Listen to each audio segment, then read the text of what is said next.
رسالت کا اقرار کرنا پڑتا ہے، اور رسالت کے مقام و منصب کو سمجھتے ہوئے اور قبول کرتے ہوئے ہمیں اس جگہ پر پہنچنا پڑتا ہے جہاں پر رب کائنات کی ذات کا پہلا جو سب سے پہلا پہلو ہمارے سامنے آتا ہے وہ یہ ہے کہ وہ ما فوق الادراک ہے، وہ انسانی ظاہری اور باطنی تمام حواس کے مدرکات سے بلند ہے، اس کے کسی طور پر بھی نہ ظاہری نہ ہی باطنی ذرائع علم جو ہیں وہ اس کا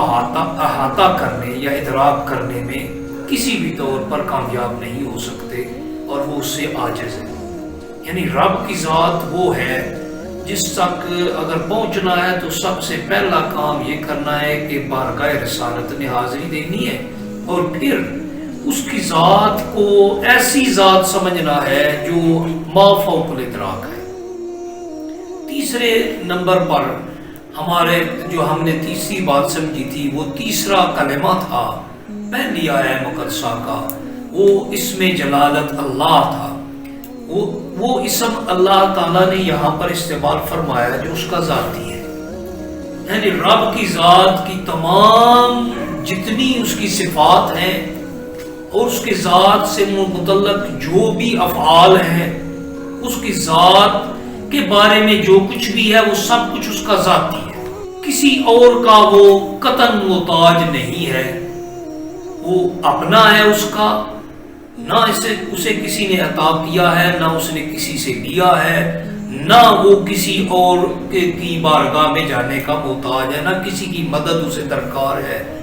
نہ کسی کے فعل کا وہ محتاج ہے، نہ کسی کے عمل کا محتاج ہے، نہ کسی کے ماننے کا محتاج ہے، نہ کسی کے نہ ماننے کا محتاج ہے۔ چوتھے مقام پر ہم نے یہ سمجھا تھا کہ بارگاہ رسالت سے ہوتے ہوئے اسے ما فوق الادراک ماننے کے بعد اس کی ذات کے ساتھ ہر شے کو اس کا ذاتی سمجھتے ہوئے اسے کیا ماننا ہے؟ احد ماننا ہے، وہ ایک ہے۔ اب آ کر احدیت کو ماننا ہے، جب بارگاہ رسالت سے ہو کر اسے ما فوق الادراک سمجھتے ہوئے، مانتے ہوئے، تسلیم کرتے ہوئے، اس کی ہر شے کو اس کی ذات کے ساتھ منسوب سمجھتے ہوئے، اس کا ذاتی قرار دیتے ہوئے اسے ایک ماننا، یہ تھا پہلی آیت کا سارا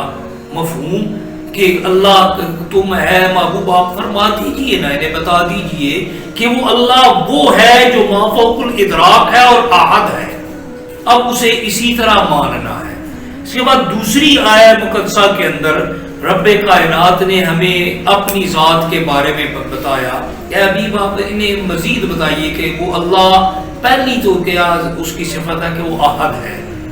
دوسری کیا ہے؟ اللہ الصمد، وہ الصمد ہے، وہ بے نیاز ہے،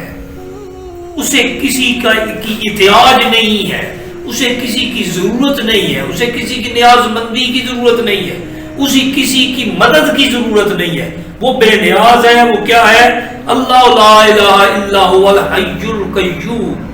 اللہ کون سا ہے؟ اللہ وہ ہے جو ایک ہے، وہ حی ہے، وہ قیوم ہے، وہ ہمیشہ سے زندہ رہنے والا ہے، ہمیشہ قائم رہنے والا ہے، اسے نہ اپنے قیام میں نہ اپنی زندگی میں کسی دوسرے کی ضرورت ہے، نہ احتیاج ہے، وہ زندہ بھی خود ہے اور وہ قائم بذات ہے، وہ خود قائم ہے، اسے کسی اور نے قائم نہیں فرمایا، باقی سب کو وہ زندگی دیتا ہے،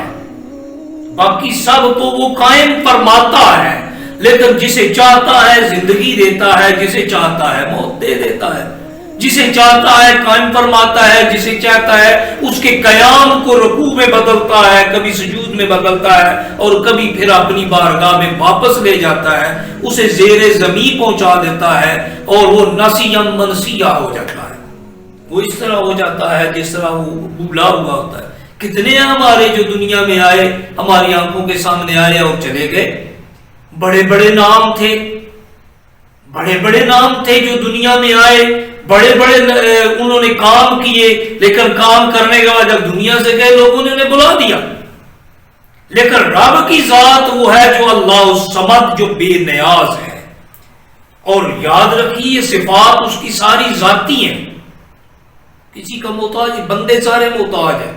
اس نے بے شمار صفات اپنے بندوں کی طرف منسوب فرمائی ہیں، کیونکہ وہ خود بھی سمیع ہے. مثال کے طور پر وہ خود سمیع ہے، اس نے اپنے بندوں کو بھی سمیع قرار دیا ہے. وہ خود بصیر ہے، اس نے اپنے بندوں کو بھی بصیر قرار دیا ہے. وہ خود علیم ہے، اس نے اپنے بندوں کو بھی علیم قرار دیا ہے. وہ خود رحیم ہے، اس نے اپنے بندوں کو بھی رحیم قرار دیا ہے. وہ خود کریم ہے، اس نے اپنے بندوں کو بھی کریم قرار دیا ہے. وہ خود ولی ہے، اس نے اپنے بندوں کو بھی ولی قرار دیا.